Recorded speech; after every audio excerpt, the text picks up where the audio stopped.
Hello student, स्वागत है आप सभी का ऑनलाइन स्टडी एकेडमी में, जहां पे हम डिस्कस कर रहे हैं प्रतियोगिता दर्पण जून 2023 का एडिशन। ये सीरीज़ का भाग 2 है, सेकंड पार्ट है, जहां पे हम राष्ट्रीय और अंतर्राष्ट्रीय घटनाक्रम, इसके साथ ही साथ आर्थिक वाणिज्यिक परिदृश्य, इसके रिलेटेड जो भी स्टैटिक जीके हैं और इम्पोर्टेंट एमसीक्यू हैं तो इनको कवर करेंगे। तो वीडियो काफ़ी ज़्यादा इंपॉर्टेंट होगी, मेक श्योर वीडियो में लास्ट तक बने रहिएगा।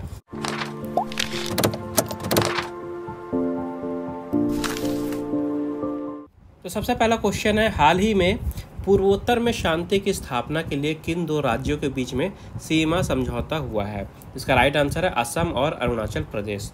तो देखिए, पूर्वोत्तर राज्य जो हैं असम और अरुणाचल प्रदेश, इनके बीच में काफ़ी समय से 700 किलोमीटर से भी अधिक सीमा को लेकर विवाद चल रहा था और इसी विवाद को सुलझाने के लिए अभी हाल ही में नई दिल्ली में केंद्रीय मंत्री श्री अमित शाह जी की उपस्थिति में, जो कि हमारे केंद्रीय गृह मंत्री हैं, इनकी उपस्थिति में असम के मुख्यमंत्री श्री हेमंत बिस्वा शर्मा और अरुणाचल प्रदेश के मुख्यमंत्री श्री पेमा खांडू जी ने एक समझौता ज्ञापन पर हस्ताक्षर किए हैं, ताकि इन दो प्रदेशों के बीच में ये जो सीमा को लेकर विवाद चल रहा है ये समाप्त किया जा सके, वहाँ पर शांति बनाई रखी जा सके। अब बात यहाँ पर आई है अरुणाचल प्रदेश की। सबसे पहले तो यहाँ के मुख्यमंत्री हैं पेमा खांडू, राज्यपाल हैं केवल त्रिविक्रम परनाइक, राजधानी है ईटानगर। वहीं असम की बात करते हैं तो यहाँ के मुख्यमंत्री हैं हेमंत बिस्वा शर्मा, राज्यपाल हैं गुलाब चंद्र कटारिया जी और राजधानी है दिसपुर। अगला क्वेश्चन है, मार्च 2023 में किस पार्टी को चुनाव आयोग द्वारा राष्ट्रीय स्तर की पार्टी का दर्जा दिया गया है? तो आप यानी कि आम आदमी पार्टी को अभी हाल ही में भारत के चुनाव आयोग के द्वारा राष्ट्रीय स्तर की पार्टी का दर्जा दिया गया है। तो आपका नाम आपको याद रखना है आम आदमी पार्टी का। इसके साथ ही साथ तृणमूल कांग्रेस, भारतीय कम्युनिस्ट पार्टी और राष्ट्रवादी कांग्रेस पार्टी, इन तीन पार्टियों से राष्ट्रीय पार्टी का दर्जा वापस लिया गया है और आम आदमी पार्टी को राष्ट्रीय पार्टी का दर्जा दिया गया। तो इस तरह से अब भारत में राष्ट्रीय स्तर के राजनीतिक दलों की बात करते हैं तो टोटल 6 हैं, जिसमें से भारतीय जनता पार्टी है, कांग्रेस है, मार्क्सवादी कम्युनिस्ट पार्टी है, बहुजन समाज पार्टी है, नेशनलिस्ट पीपल्स पार्टी है और अब आम आदमी पार्टी भी शामिल हो गई है। तो टोटल 6 राजनीतिक दल हैं जिनको राष्ट्रीय स्तर की मान्यता प्राप्त है। अगला क्वेश्चन है, स्टेटस टाइगर 2022 रिपोर्ट के अनुसार भारत में बाघों की संख्या कितनी हो गई है? इसका राइट आंसर है 3167, 3167 इज़ द राइट आंसर। तो देखिए, भारत में कुछ समय पहले बाघ जो हैं काफ़ी ज़्यादा कम हो गए थे, विलुप्त होने के कगार में थे। तो बाघों के संरक्षण के लिए 1 अप्रैल 1973 में भारत में प्रोजेक्ट टाइगर की शुरुआत की गई थी। उस समय भारत में जो बाघ थे टोटल 263 थे, यानी 263 बाघ थे और बाघ के जो अभयारण्य थे इनकी संख्या 9 थी। तो 1973 में ये प्रोजेक्ट टाइगर शुरू किया गया था और अब आ गया है 2023। तो इसी प्रोजेक्ट टाइगर के 50 वर्ष पूरे हुए हैं, 50 वर्ष पूरे हो गए हैं और इसी उपलक्ष्य में एक रिपोर्ट प्रकाशित की गई है। रिपोर्ट का नाम है स्टेटस टाइगर 2022 रिपोर्ट। तो इस रिपोर्ट में ये बताया गया है कि 50 वर्ष पूरे होने के बाद जो बाघ हैं इनकी संख्या बढ़ के 3167 हो गई है और जो बाघ अभयारण्य है ये भी बढ़ के 53 हो गए हैं। तो ये 5वें चक्र की गणना थी, याद रखिएगा, 5वें चक्र की गणना थी। इसके पहले 2018 में हुआ था 4थे चक्र की गणना। यहाँ पे बाघ की संख्या थी 2967 और अब 5वें चक्र की गणना के बाद बाघों की संख्या हो गई है 3167। अब ये तो आपको याद रखना है कितने टाइगर हो गए हैं। इसके अलावा एक और चीज़ आपको याद रखनी है कि भारत में प्रोजेक्ट टाइगर के 50 वर्ष पूरे होने के अवसर पे जो पूरे विश्व भर में बिल्ली की बड़ी प्रजातियां हैं, जैसे कि बाघ, शेर, तेंदुआ, हिम तेंदुआ, प्यूमा, जैगुआर और चीता, तो ये 7 बड़ी प्रजातियां जो हैं इनके संरक्षण और सुरक्षा इनको देने के लिए एक अलायंस की घोषणा की गई है नरेंद्र मोदी जी के द्वारा। तो इसका नाम होगा international big cats alliance, international big cat alliance, IBCA, इसकी घोषणा की गई है प्रधानमंत्री नरेंद्र मोदी जी के द्वारा। फिर है, हाल ही में BCCI ने रणजी ट्रॉफी विजेता के पुरस्कार राशि बढ़ाकर कितनी कर दी है? तो BCCI ने अभी हाल ही में जो भारत में घरेलू क्रिकेट टूर्नामेंट होते हैं तो सभी की जो पुरस्कार राशि है उसको बढ़ा दिया है। तो नई जो पुरस्कार राशि है, यहाँ पे क्वेश्चन में रणजी ट्रॉफी की बात हो रही है, तो नई पुरस्कार राशि यानी विजेता को मिलेंगे 5 करोड़ रुपए। तो सबसे पहले देख लेते हैं कौन कौन से टूर्नामेंट है। अब यहाँ पे देखिए आपके 2 टाइप से क्वेश्चन कवर होंगे। एक तो जैसा क्वेश्चन में पूछता है कि आपको टूर्नामेंट के नाम दे देगा, पूछ लेगा किस खेल से संबंधित है, उसके भी आपको कुछ टूर्नामेंट याद हो जाएंगे और इनामी राशि तो आपको याद रखनी है। तो देखिए सबसे पहले है पुरुषों का टूर्नामेंट, जहाँ पे सबसे बड़ा जो टूर्नामेंट है ये है रणजी ट्रॉफी। तो पहले विजेताओं को मिलते थे 2 करोड़ रुपए और अब मिलेंगे 5 करोड़ रुपए। फिर है ईरानी ट्रॉफी, इसमें पहले 25 लाख मिलते थे, अब मिलेंगे 50 लाख रुपए। फिर दलीप ट्रॉफी, इसमें पहले 40 लाख रुपए मिलते थे, अब मिलेगा 1 करोड़ रुपए। देवधर ट्रॉफी में पहले 25 लाख दिए जाते थे विजेताओं को, अब 40 लाख दिए जाएंगे। फिर है सैयद मुश्ताक अली ट्रॉफी, इसमें पहले 25 लाख मिलता था और अब मिलेगा 80 लाख। फिर महिलाओं के टूर्नामेंट है, जिसमें सीनियर एक दिवसीय क्रिकेट की बात करें तो पहले विजेता टीम को 6 लाख रुपए दिया जाता था, अब ये इसे बढ़ा के 50 लाख कर दिया गया है। और जो T20 ट्रॉफी थी इसमें पहले 5 लाख दिया जाता था, इसे ही बढ़ा के 40 लाख कर दिया गया है। तो देखिए जैसा कि आपको पता है कि ये इस सीरीज़ का सेकेंड पार्ट है वीडियो का। इसके पहले भी एक पार्ट आ चुका है, जो फर्स्ट पार्ट है ये आपको प्लेलिस्ट में मिल जाएगा, आप वहाँ से चेकआउट करिएगा, उसे भी ज़रूर देखिएगा। वहाँ पे जो नवीनतम सामान्य ज्ञान है उससे related current affair, static GK और क्वेश्चंस है वो सब हमने कवर किए हैं ऑलरेडी, तो उस वीडियो को भी ज़रूर चेक करिएगा। और इसके अलावा आप ऑनलाइन स्टडी एकेडमी को टेलीग्राम पे भी ज्वाइन कर सकते हैं, जिसकी लिंक आपको इस वीडियो को डिस्क्रिप्शन में मिल जाएगी, जहाँ पे आपको इसकी PDF मिल जाएगी। जो भी वीडियोस आते हैं सबके PDF वहाँ पे अवेलेबल रहते हैं, तो मेक श्योर वहाँ पे भी ज़रूर ज्वाइन करिएगा। फिलहाल बढ़ते हैं आगे। अगला क्वेश्चन है, भारत और चीन के बीच कोर कमांडर स्तर की 18वें दौर की वार्ता में भारत का प्रतिनिधित्व किसने किया है? तो भारत और चीन के बीच में LAC में जो इतना तनाव बढ़ जाता है, यहाँ पे काफ़ी ज़्यादा विवाद उत्पन्न होता है, इसका समाधान निकालने के लिए अभी भारत और चीन के बीच में कमांडर स्तर की 18वें दौर की वार्ता हुई थी, जहाँ पे भारत का प्रतिनिधित्व किया था लेफ्टिनेंट जनरल राशिम वाली ने। लेफ्टिनेंट जनरल राशिम वाली, आपको इनका नाम याद रखना है।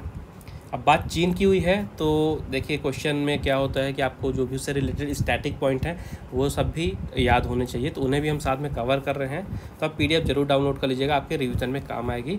तो चाइना की बात करते हैं, यहाँ की राजधानी है बीजिंग, राष्ट्रपति हैं जी जिनपिंग और मुद्रा है रेनमिनबी। फिर अगला क्वेश्चन है, हाल ही में किस देश ने अपने आखिरी 3 परमाणु संयंत्रों को बंद करके वहाँ पे परमाणु युग का अंत किया है? तो देखिए इसका राइट आंसर है जर्मनी। जर्मनी में काफ़ी सारे परमाणु संयंत्र पहले ही बंद कर दिए गए थे, 3 बचे थे आखिरी, और अभी हाल ही में इन तीनों को भी बंद कर दिया गया है। तो जर्मनी के सारे परमाणु संयंत्र बंद कर दिए गए हैं और ये बताया गया है वहाँ की सरकार के द्वारा कि अब जर्मनी में परमाणु युग का अंत हो चुका है। बात जर्मनी की आई है, तो यहाँ की राजधानी है बर्लिन, राष्ट्रपति हैं फ्रैंक वॉल्टर स्टेनमियर और मुद्रा है जर्मनी की यूरो। फिर कौन सा देश अभी हाल ही में नाटो का 31वां सदस्य बना है? अभी हाल ही में फिनलैंड जो है ये 31वां सदस्य बना है नाटो का। जो फिनलैंड है ये रूसी सीमा से सटा हुआ एक नॉर्डिक देश है, और जो नाटो है यह एक ऑर्गेनाइजेशन है, संगठन है। नाटो का फुल फॉर्म याद रखिएगा, नाटो का फुल फॉर्म है North Atlantic Treaty Organization. North Atlantic Treaty Organization, इसका 31वां सदस्य बना है फिनलैंड। तो नाटो जो है ये यूरोप और उत्तरी अमेरिकी देशों का एक राजनीतिक और सैन्य गठबंधन है, जिसकी स्थापना हुई थी कब? 4 अप्रैल 1949 में, और इसका मुख्यालय बेल्जियम के ब्रुसेल्स में है। और ये जो संगठन है इसकी सबसे बड़ी जिम्मेदारी यही है कि जो भी इसके सदस्य देश हैं इनकी स्वतंत्रता और स्वायत्तता की रक्षा करना। अगर जो भी यहाँ पे सदस्य देश है नाटो के, उन पे कोई अटैक करता है तो सारे देश मिलके उसकी रक्षा करेंगे और समय आने पे सामने वाले देश पे ये अटैक भी कर सकते हैं। तो नाटो इसी के लिए बनाया गया था। तो 31वां सदस्य बना है फिनलैंड। तो नाटो के जो महासचिव है प्रेजेंट में, इनका नाम भी आपको याद रखना है, ये हैं जेस स्टाल्टेनबर्ग। ठीक है, जेस स्टाल्टेनबर्ग महासचिव हैं। स्थापना हुई थी 4 अप्रैल 1949 में, मुख्यालय है बेल्जियम के ब्रुसेल्स में। अब सदस्य बना है फिनलैंड, तो फिनलैंड की राजधानी है हेलसिंकी, प्रधानमंत्री अभी प्रेजेंट में सना मरीन और मुद्रा है यूरो। फिर किस देश के नरेश जिग्मे खेसर नामग्याल अप्रैल 2023 में भारत यात्रा पे आए थे? तो जो जिग्मे खेसर नामग्याल हैं ये भूटान के नरेश हैं, भूटान के नरेश हैं, और ये अप्रैल 2023 में भारत यात्रा पे आए थे। और अब भूटान के नरेश थे तो भूटान के बारे में याद रखिएगा कि भूटान की राजधानी है थिम्पू, प्रधानमंत्री हैं लोते शीरिंग और यहाँ पे मुद्रा है एनगलतरम। अगला क्वेश्चन है, सूडान में गृह युद्ध के दौरान वहाँ पे फंसे भारतीयों को निकालने के लिए भारत सरकार के द्वारा कौन सा ऑपरेशन चलाया गया था। तो सूडान में गृह युद्ध चल रहा था, हालांकि अभी ये समाप्त हो चुका है। तो सूडान में जो भी भारतीय रह रहे थे वहाँ पे फंसे हुए भारतीयों को निकालने के लिए भारत सरकार के द्वारा एक ऑपरेशन चलाया गया था जिसका नाम था ऑपरेशन कावेरी। तो ऑपरेशन कावेरी के तहत जो भी भारतीय सूडान में फंसे थे उनको पूरी तरह से वहाँ से निकाल के सुरक्षित भारत वापस लाया गया था। तो ऑपरेशन कावेरी आपको नाम याद रखना है और सूडान से रिलेटेड है। तो सूडान के स्टैटिक में आपको यहाँ की राजधानी है खार्तूम। यहाँ पे गृह युद्ध चल रहा था। तो अभी एक्टिंग प्रधानमंत्री, यहाँ पे एक्टिंग प्राइम मिनिस्टर हैं ओस्मान हुसैन और इसकी मुद्रा है सूडानी पाउंड। तो ये स्टैटिक्स आपको याद रखने हैं यहाँ से। फिर हाल ही में संघाई सहयोग संगठन के रक्षा मंत्रियों की बैठक किस शहर में संपन्न हुई है। तो हाल ही में संघाई सहयोग संगठन यहाँ के जो भी मेंबर्स हैं वहाँ के रक्षा मंत्रियों की बैठक हुई थी नई दिल्ली में, अभी संपन्न हुई है। जो संघाई सहयोग संगठन है यहाँ के रक्षा मंत्रियों की बैठक थी जो कि दिल्ली में संपन्न हुई है। और इस बैठक में जो भी संगठन के सदस्य हैं चीन, रूस, कजाकिस्तान, किर्गिस्तान, तजिकिस्तान और उज्बेकिस्तान, यहाँ के रक्षा मंत्री तो प्रेजेंट थे ही। इसके अलावा 2 पर्यवेक्षक देश बेलारूस और ईरान के रक्षा मंत्रियों ने भी भाग लिया था। और भारत के रक्षा मंत्री श्री राजनाथ सिंह जी ने इस बैठक की अध्यक्षता की थी। जो SCO है संघाई सहयोग संगठन, इसकी स्थापना हुई थी 2001 में। इसका मुख्यालय है चीन के बीजिंग में और महासचिव हैं झांग बिंग। अब बात आती है कि भारत इसका सदस्य कब बना था। तो भारत को 2017 में परमानेंट मेंबरशिप मिली थी SCO की। 2017 में भारत और पाकिस्तान दोनों को 2017 में यहाँ पे परमानेंट मेंबरशिप मिली थी SCO में। ये ईयर आपको याद रखना है। अगला क्वेश्चन है, मौद्रिक नीति 2023-24 की पहली द्वैमासिक समीक्षा में रेपो दर कितनी रखी गई है। तो 2023-24 की पहली द्वैमासिक समीक्षा भी हाल ही में प्रकाशित की गई थी मौद्रिक नीति की, जिसमें रेपो दर जो है इसको बदला नहीं गया है। पहले भी 6.5 था और अभी भी 6.5 है रेपो रेट। रेपो दर के अलावा रिवर्स रेपो दर की बात करते हैं तो ये है 3.35। स्टैंडिंग डिपॉजिट फैसिलिटी है 6.25। मार्जिनल स्टैंडिंग फैसिलिटी है 6.75। बैंक रेट रखा गया है 6.75। नकद आरक्षण अनुपात ये रखा गया है 4.5 और सांविधिक तरलता अनुपात ये रखा गया है 18। तो ये जो डेटा है, अगर आप बैंकिंग या इंश्योरेंस से रिलेटेड एग्ज़ाम्स की तैयारी कर रहे हैं तो काफ़ी ज़्यादा इम्पॉर्टेंट है, चाहे प्री हो चाहे मेंस हो। तो ये डेटा आपको याद रखना है हर हालत में। या तो आप PDF डाउनलोड कर लीजिए या फिर आप स्क्रीनशॉट लेके रख सकते हैं। और ये जो रेट्स हैं ये डिसाइड करता है RBI के बारे में कुछ और न्यूज़ है, अभी हम आगे देखेंगे। जो स्टैटिक पॉइंट है वहाँ पर कवर कर लेंगे। नेक्स्ट है, वित्त मंत्रालय के ताज़ा आंकड़ों के अनुसार दिसंबर 2022 के अंत में भारत पर विदेशी ऋण भार कितना है। तो वित्त मंत्रालय ने अभी हाल ही में अपने आंकड़े दिखाए हैं जिसमें ये बताया गया है कि दिसंबर 2022 के अंत में भारत पे जो टोटल विदेशी ऋण है ये है 613.3 अरब डॉलर का। याद रखिएगा 613.3 अरब डॉलर का विदेशी ऋण भार है भारत पे। ये डेटा है दिसंबर 2022 तक का। फिर नेक्स्ट क्वेश्चन है, मार्च 2023 के अंत में RBI के पास आरक्षित विदेशी मुद्रा कोष कितना है। RBI यानी रिजर्व बैंक ऑफ इंडिया, आपको बताना है कि एक डेटा दिखाया गया जिसमें ये पूछा गया कि मार्च 2023 के अंत में RBI के पास आरक्षित विदेशी मुद्रा कोष कितना है। तो टोटल मुद्रा कोष है 578 अरब डॉलर। मार्च 2023 के अंत की बात हो रही है, ध्यान दीजिएगा। तो मार्च 2023 के अंत में 578 अरब डॉलर आरक्षित विदेशी मुद्रा है RBI के पास। RBI यानी कि रिजर्व बैंक ऑफ इंडिया, जो कि भारत में बैंकों की रेगुलेटरी बॉडी है, बैंकों का बैंक कहलाता है। इसकी स्थापना हुई थी 1 अप्रैल 1935 में। 1 अप्रैल 1935 कई बार एग्जाम में पूछा जा चुका ऑलरेडी, याद रखना आपको। इसका मुख्यालय है मुंबई में। अब ध्यान दीजिएगा, जब RBI की स्थापना हुई थी तो ये हुई थी कोलकाता में, ठीक है। 1935 में कोलकाता में थी, उसके बाद मुंबई में हेडक्वार्टर आया था 1937 में। प्रेजेंट में यहाँ पे गवर्नर है शक्तिकांत दास जी। शक्तिकांत दास जी गवर्नर है RBI के प्रेजेंट में, ये 25वें नंबर के गवर्नर हैं। और RBI की स्ट्रक्चर की बात करें तो यहाँ पे एक गवर्नर होते हैं और इसके साथ ही साथ 4 डिप्टी गवर्नर भी होते हैं। तो स्ट्रक्चर भी आपको याद रखना है। फिर वित्तीय वर्ष 2022-23 के विदेशी व्यापार के आंकड़ों के अनुसार कौन सा देश भारत का सबसे बड़ा व्यापारिक भागीदार रहा है? तो अमेरिका रहा है भारत का सबसे बड़ा व्यापारिक भागीदार। ये बताया गया है वित्तीय वर्ष 2022-23 के विदेशी व्यापार के आंकड़ों के द्वारा। अमेरिका रहा है भारत का सबसे बड़ा व्यापारिक भागीदार। तो वाणिज्य मंत्रालय ने ये आंकड़े प्रकाशित किए हैं, जिनके अनुसार 2022-23 में अमेरिका के साथ भारत का द्विपक्षीय व्यापार 128.55 अरब डॉलर था। तो आपको अमेरिका का नाम भी याद रखना है और ये अमाउंट भी याद रखना है। तो भारत का और अमेरिका का द्विपक्षीय व्यापार था 128.55 अरब डॉलर। इसके अलावा जो चीन है ये दूसरे नंबर पर रहा है। चीन के साथ भारत का द्विपक्षीय व्यापार था 113.83 अरब डॉलर। अब सबसे ऊपर रहा अमेरिका। तो अमेरिका के बारे में तो आपको याद होना ही चाहिए, हमेशा से ही इम्पोर्टेंट रहा है। अमेरिका की राजधानी है वॉशिंगटन DC, राष्ट्रपति हैं जो बाइडेन और मुद्रा है यहाँ पे US डॉलर। इसके अलावा उपराष्ट्रपति भी याद रखिएगा, कौन है? कमला हैरिस। उपराष्ट्रपति कौन है? कमला हैरिस। पहली महिला उपराष्ट्रपति हैं USA की, पहली अश्वेत या एशियन महिला कह सकते हैं जो कि यहाँ पे उपराष्ट्रपति बनी है, और पहली महिला उपराष्ट्रपति भी है। तो इनका नाम भी काफ़ी ज़्यादा इम्पोर्टेंट है, याद रखना आपको। फिर केंद्रीय वित्त मंत्री निर्मला सीतारामन जी के द्वारा महिलाओं के लिए कौन सी बचत योजना शुरू की गई है? तो देखिए, जो 2023 का बजट आया था वहाँ पे केंद्रीय वित्त मंत्री निर्मला सीतारामन जी के द्वारा महिलाओं के लिए एक बचत योजना की घोषणा की गई थी, जो कि बचत योजना का नाम था महिला सम्मान बचत पत्र। ठीक है, तो महिला सम्मान बचत पत्र, इसकी घोषणा की गई थी बजट में। तो क्या है ये महिला सम्मान बचत पत्र, देखते हैं।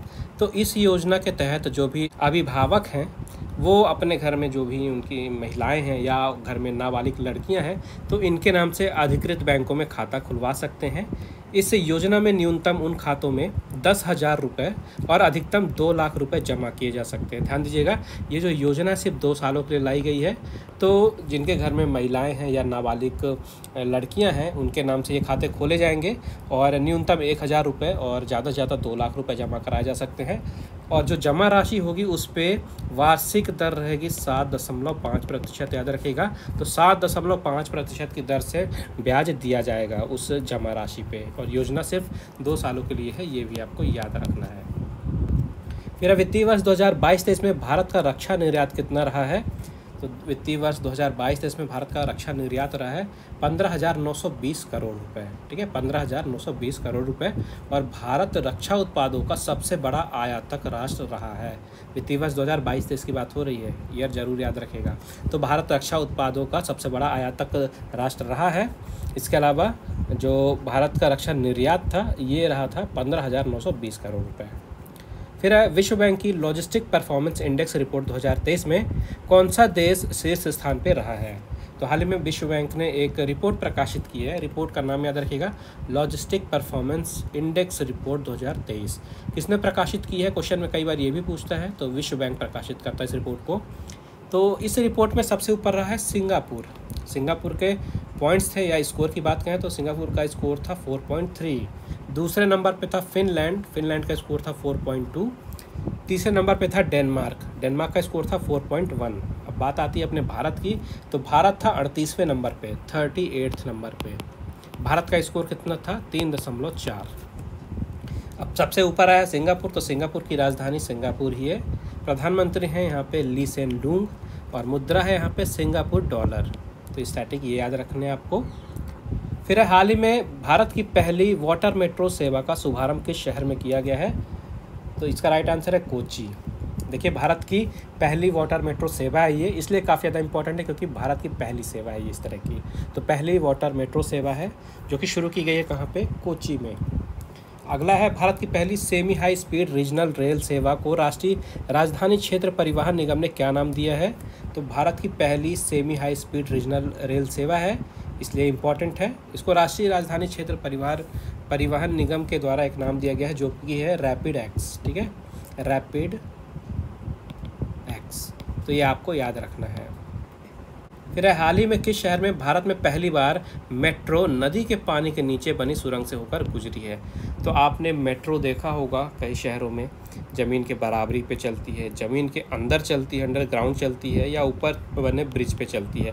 लेकिन पहली बार हुआ है कि जो मेट्रो है ये नदी के अंदर से गई है, नदी के अंदर टनल बनाया गया, उसके अंदर से मेट्रो होकर निकली है और भारत में पहली बार हुआ है ऐसा, तो इसलिए भी इम्पोर्टेंट है। और ये हुआ है कोलकाता में। तो कोलकाता में हुआ है पहली बार कि भारत में जो मेट्रो है ये नदी के पानी के नीचे बनी सुरंग से होकर गुजरी है। तो ये जो तीनों क्वेश्चन हैं ये भारत में पहली बार से ही रिलेटेड है, ठीक है। तीनों इवेंट जो हैं भारत में पहली बार हुए हैं, तो तीनों ही क्वेश्चन अपने आप में काफ़ी ज़्यादा इंपॉर्टेंट हैं, इनका आपको ज़रूर से ज़रूर ध्यान रखना है। फिर है फोर्ब्स द्वारा प्रकाशित 2023 की अरबपतियों की सूची में शीर्ष स्थान पे कौन रहा है। तो फोर्ब्स ने अभी हाल ही में 2023 की अरबपतियों की सूची जो है प्रकाशित की है और इसमें सबसे ऊपर रहे हैं बर्नार्ड अर्नोल्ट, ठीक है, बर्नार्ड अर्नोल्ट। इनकी कुल संपत्ति है 211 अरब डॉलर की। ये विश्व के सबसे ज़्यादा कमाई वाले व्यक्ति बने हैं, सबसे बड़े अरबपति हैं। 9वें नंबर पर रहे पूरे विश्व भर में मुकेश अंबानी। भारत में बात करें तो सबसे ऊपर है मुकेश अंबानी, पूरे विश्व भर में बात करें तो 9वें नंबर पे हैं। इनकी टोटल संपत्ति है 83.4 अरब डॉलर, 83.4 अरब डॉलर। फिर हाल ही में संयुक्त राष्ट्र द्वारा प्रकाशित एक रिपोर्ट के अनुसार विश्व में सर्वाधिक जनसंख्या वाला देश कौन बन गया है। तो भारत बन गया है विश्व का सबसे ज़्यादा जनसंख्या वाला देश। संयुक्त राष्ट्र ने एक रिपोर्ट प्रकाशित की है, रिपोर्ट का नाम भी काफ़ी ज़्यादा इंपॉर्टेंट है, याद रखिएगा, state of world population report. Question ऐसे पूछ सकता है कि state of world population report कौन प्रकाशित करता है, तो आंसर होगा संयुक्त राष्ट्र। तो इस रिपोर्ट में ये बताया गया है कि भारत जो है विश्व में सर्वाधिक जनसंख्या वाला देश बन गया है। सबसे पहले चाइना था ऊपर, फिर इंडिया था, फिर अमेरिका था, और अब क्या हो गया है, भारत चाइना के ऊपर आ गया, इंडिया, चाइना और अमेरिका हो गया है। तो भारत में 2023 में बात करें तो जनसंख्या है 142.9 करोड़ की। चीन है दूसरे नंबर पे 142.6 करोड़ और अमेरिका है तीसरे नंबर पे 20 करोड़। एक डेटा ये भी दिया गया है कि आने वाले वर्षों में यानी 2050 की बात करें तो भारत में जनसंख्या हो जाएगी 167 करोड़। चीन तब भी दूसरे नंबर पे ही रहेगा 131.8 करोड़ और तीसरे नंबर पे आ जाएगा नाइजीरिया जिसकी जनसंख्या होगी 37.1 करोड़। फिर है विश्व बैंक द्वारा वित्तीय वर्ष 2023-24 में भारत की आर्थिक विकास दर कितनी रहने का अनुमान दिया गया है। तो देखिए अलग अलग फाइनेंशियल इंस्टीट्यूशन जो हैं तो भारत के या जो भी दूसरी कंट्री हैं उनके जीडीपी ग्रोथ को लेकर एस्टिमेशन देती हैं, तो एग्ज़ाम में भारत का ही पूछा जाता है। तो 2023-24 में विश्व बैंक के द्वारा भारत की जो आर्थिक विकास दर है यानी जीडीपी ग्रोथ का जो एस्टिमेशन लगाया गया है यह है 6.3%। यानी विश्व बैंक के अनुसार वित्तीय वर्ष 2023-24 में भारत का जो विकास दर रहेगा ये 6.3% रहेगा। कुछ और यहाँ पे फाइनेंशियल इंस्टीट्यूशन हैं जो कि है अंतर्राष्ट्रीय मुद्रा कोष, इंटरनेशनल मॉनेटरी फंड। इन्होंने 5.9% ग्रोथ रहने का अनुमान लगाया है, 5.9% का। और एशियन डेवलपमेंट बैंक, एशियाई विकास बैंक, इन्होंने 6.4% की ग्रोथ रहने का अनुमान लगाया है। तो विश्व बैंक 6.3%, IMF 5.9% और ADB 6.4%। अब क्वेश्चन में विश्व बैंक से रिलेटेड पूछा गया था डेटा, तो विश्व बैंक का स्टैटिक देख लेते हैं। इसका मुख्यालय है वॉशिंगटन DC में, विश्व बैंक का मुख्यालय है वॉशिंगटन DC में। इसकी स्थापना हुई थी 1944 में और अध्यक्ष हैं प्रेजेंट में डेविड मालपास। फिर है ICC द्वारा जारी किए गए क्रिकेट विश्व कप 2023 के आधिकारिक लोगों में क्रिकेट वर्ल्ड कप को किस रूप में दर्शाया गया है। देखिए 2023 का जो वनडे विश्व कप होगा, क्रिकेट विश्व कप वनडे का होने वाला 2023 में, काफ़ी ज़्यादा इम्पोर्टेंट है। क्यों? क्योंकि ये होगा इंडिया में, ठीक है, भारत में होगा। तो अभी हाल ही में ICC यानी कि इंटरनेशनल क्रिकेट काउंसिल ने क्रिकेट विश्व कप 2023 के आधिकारिक लोगों को अनवील किया है। तो उसमें जो लोगो है, आधिकारिक लोगो है, उसको नवरस के रूप में दर्शाया गया है। इसका आंसर होगा नवरस। अब नवरस का मतलब क्या है? नवरस का मतलब है कि मनुष्य के जो 9 तरह के इमोशन होते हैं, इमोशन यानी कि भावनाएं, ठीक है। तो 9 तरह की भावनाओं को मिला के ये नया लोगो बनाया गया है ICC विश्व कप 2023 का, जिसे नाम दिया गया है नवरस। अब 9 इमोशन या 9 भावनाएं कौन कौन सी हैं? ये है खुशी, शक्ति, दर्द, सम्मान, गर्व, बहादुरी, महिमा, आश्चर्य और जुनून, ठीक है। तो ये आपको याद रखने हैं, मेनली आपको इनका नाम नवरस से याद रखना है और कौन कौन से इमोशन है ये याद रखना है। और ये याद रखना है 2023 का विश्व कप भारत में होना है। अब आईसीसी की बात हुई है, इंटरनेशनल क्रिकेट काउंसिल, इसका मुख्यालय दुबई में है। इसकी स्थापना हुई थी 1909 में और अध्यक्ष हैं यहाँ के ग्रेग बार्कले। फिर है बांग्लादेश के 22वें राष्ट्रपति के रूप में किसने शपथ ली है? तो बांग्लादेश के 22वें राष्ट्रपति बन गए हैं मोहम्मद शहाबुद्दीन चुप्पू। मोहम्मद शहाबुद्दीन चुप्पू 22वें राष्ट्रपति बने हैं बांग्लादेश के। बांग्लादेश की राजधानी है ढाका, प्रधानमंत्री हैं शेख हसीना और मुद्रा है बांग्लादेशी टका और राष्ट्रपति बन गए हैं मोहम्मद शहाबुद्दीन चुप्पू। फिर हाल ही में संयुक्त राष्ट्र ने भारत को किस आयोग में 4 वर्षों के लिए चयनित किया है? तो हाल ही में संयुक्त राष्ट्र ने भारत को संयुक्त राष्ट्र सांख्यिकी आयोग में 4 वर्षों के लिए चयनित कर लिया। भारत का संयुक्त राष्ट्र सांख्यिकी आयोग का सदस्य बन गया भारत 4 वर्षों के लिए।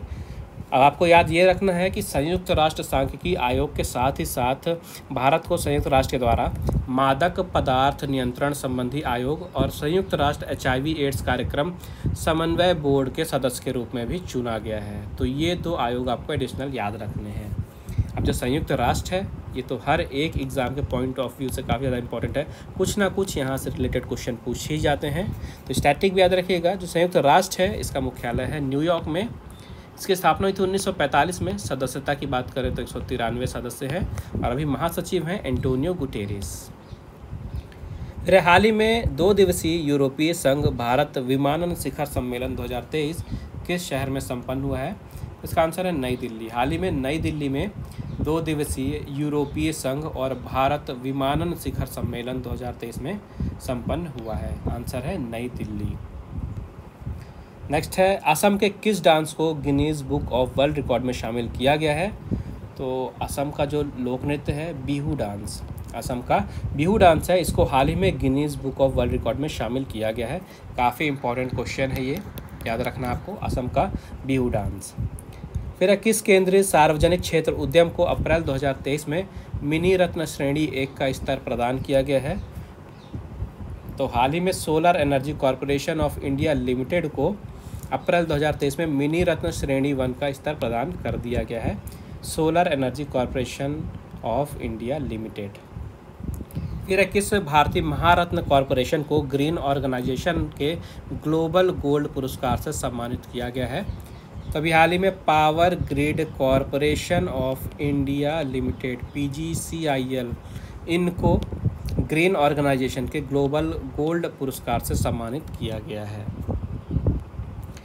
तो आज के अंक में बस इतना ही। आई होप आपको वीडियो पसंद आई होगी। अगर आपको वीडियो यूज़फुल लगे तो प्लीज़ वीडियो को लाइक ज़रूर करिएगा, ज़्यादा से ज़्यादा शेयर कीजिए अपने दोस्तों के साथ। और अगर आपने अभी तक चैनल को सब्सक्राइब नहीं किया है तो सब्सक्राइब करके बेल आइकन दबा दीजिएगा, क्योंकि वीडियो का 3rd पार्ट भी आएगा, सीरीज़ का 3rd पार्ट आएगा जहाँ पे हम डिस्कस करेंगे इम्पॉर्टेंट सार संग्रह।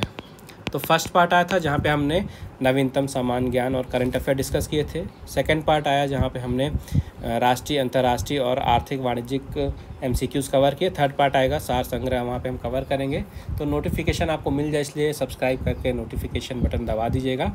इसके अलावा काफ़ी सारे और वीडियोज़ हैं, जैसे रोजगार और निर्माण है, उसका भी विश्लेषण है, तो उसे भी आप ज़रूर चेकआउट करिएगा।